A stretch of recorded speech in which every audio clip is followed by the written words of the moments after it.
আসসালামু আলাইকুম দর্শক, আশা করছি আপনারা যারা যারা আমার ভিডিও দেখছেন সবাই ভালো আছেন। আজকে আমি বানাচ্ছি বার্গার। বার্গারের রেসিপি এক একজনের এক এক রকম। আমি ঠিক যেভাবে বানাই সেটাই আমি আপনাদের সাথে শেয়ার করছি। খুব অল্প সময়ে খুব সহজেই ঘরে হেলদি ওয়েতে বার্গার বানিয়ে ফেলা যায়। প্রথমেই আমি বানিয়ে নিচ্ছি বার্গারের প্যাটি। এর জন্য আমি এখানে নিয়েছি বিফ কিমা।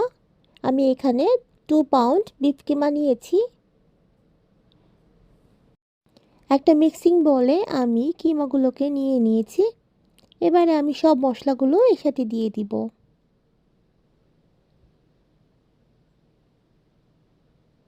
এতে আমি কোনো দেশি মশলা দিচ্ছি না।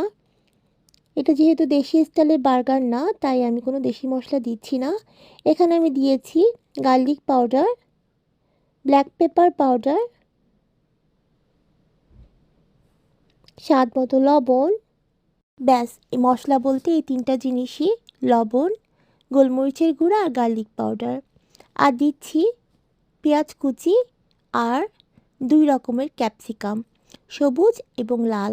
দুইটাই দেওয়ার চেষ্টা করবেন, দুইটা 2 রকম টেস্ট। সব কিছু দিয়ে আমি একসাথে ভালো করে মাখিয়ে নিব। হাত দিয়ে চেপে চেপে একটু মেখে নিচ্ছি, যেন কোনো ভেতরে দলা পাকিয়ে না থাকে। যদি লাম্পস থাকে তাহলে এটা যখন আমরা ভাজবো তখন এটার ভিতরে শক্ত শক্ত থেকে যাবে। ভালো করে মাখিয়ে নিয়ে এবার আমি এতে দিয়ে দিচ্ছি বাটার। এটা রুম টেম্পারেচার বাটার, একেবারে মেল্ট করার দরকার নাই। এটা একটু রুম টেম্পারেচারে রেখে বাটারটাকে আমি এর সাথে মেখে নিচ্ছি, কারণ এতে আমি ভাজার সময় কোনো তেল দিব না।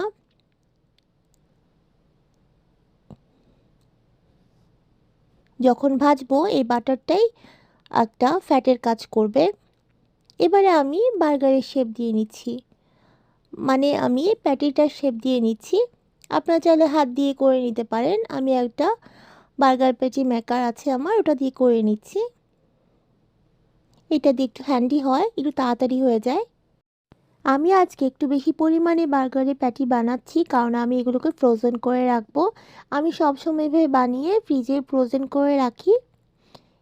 এভাবে বানিয়ে পার্চমেন্ট পেপারের উপর দিয়ে একটার উপর একটা করে রেখে আপনারা বক্সে কিংবা জিপলকে করে রেখে দিতে পারেন। তাহলেই যখন খুশি তখনই বার্গার বানিয়ে খেতে পারবেন। আমাদের বাসায় আমার বাচ্চাদের এবং আমার হাজব্যান্ডের বার্গার খুবই পছন্দ, তাই আমার বাসায় সবসময় এটা বানানো থাকে ফ্রিজে। বেশ কয়েক মাসের মতো এই বার্গারটা ভালো থাকবে ফ্রিজে। আমাদের বাসায় অবশ্য 1 মাসের বেশি এটা থাকবে না, কারণ প্রায় সপ্তাহে 1 বার 2 বার করেই খাওয়া শেষ হয়ে যাবে। এবার চলুন আপনাদেরকে বার্গারটা বানিয়ে দেখাই। এখানে আমি দিয়ে দিয়েছি বাটার। বাটারটা একটু মেল্ট করে নিচ্ছি। এই পার্টটা আপনারা চাইলে স্কিপ করতে পারেন, শুধু বার্গারের প্যাটিটা ভেজে বার্গার বানিয়ে খেয়ে নিতে পারেন। আমিও সব সময় বার্গারে এই জিনিসটা ব্যবহার করি না, মাঝে মাঝে খেতে ইচ্ছে করলে দিয়ে থাকি। বাটারটা যখন মেল্ট হয়ে গিয়েছে তখন আমি এখানে দিয়ে দিয়েছি মাশরুম। আজকে আমি ক্যানের মাশরুম ব্যবহার করছি, যখন যেটা হাতের কাছে থাকে, না হলে আমি ফ্রেশ মাশরুম দেই। মাশরুমটা একটু ভেজে নিচ্ছি, দিয়ে দিচ্ছি একটু স্বাদ মতো লবণ, আর দিয়ে দিচ্ছি গোলমরিচের গুঁড়া।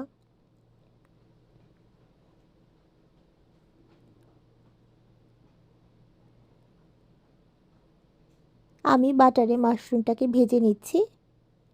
এবারে দিয়ে দিচ্ছি পেঁয়াজ। পেঁয়াজটাকে আমি গোল গোল করে কেটে নিয়েছি। এবারে আমি এটাকেও একটু ক্যারামেলাইজড করে নিব।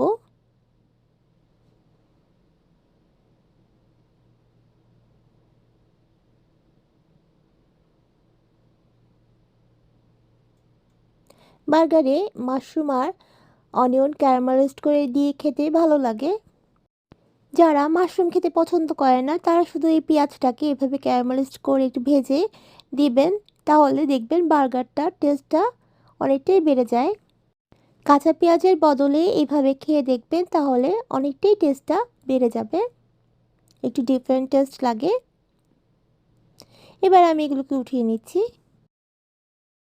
এবারে একই প্যানে আমি বার্গারের প্যাটিগুলো ভেজে নিব। আগেই বলেছিলাম এতে কোনো তেল দিতে হবে না, কারণ আমি বার্গারের প্যাটি বানানোর সময় এতে বাটার দিয়েছিলাম।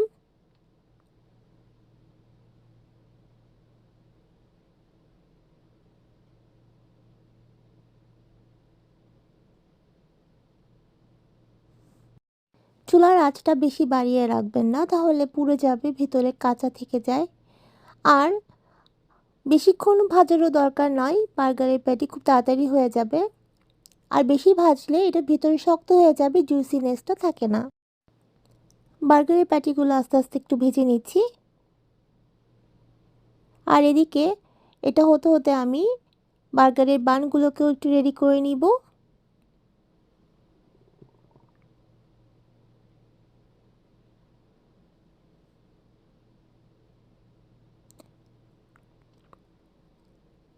একটা তাওয়ার মধ্যে আমি একটু বাটার স্প্রে করে দিচ্ছি। এবারে আমি বার্গার বানগুলোকে একটু টোস্ট করে নিব।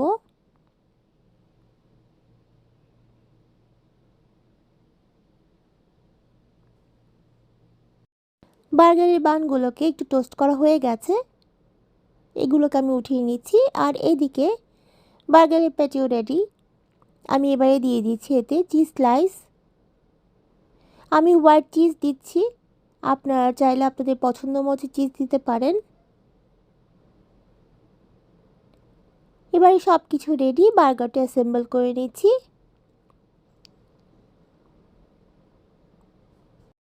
বার্গারে তো এক একজনের এক এক রকমের সস পছন্দ হয়, যার যেরকম সস পছন্দ সেভাবেই বানিয়ে নিচ্ছি।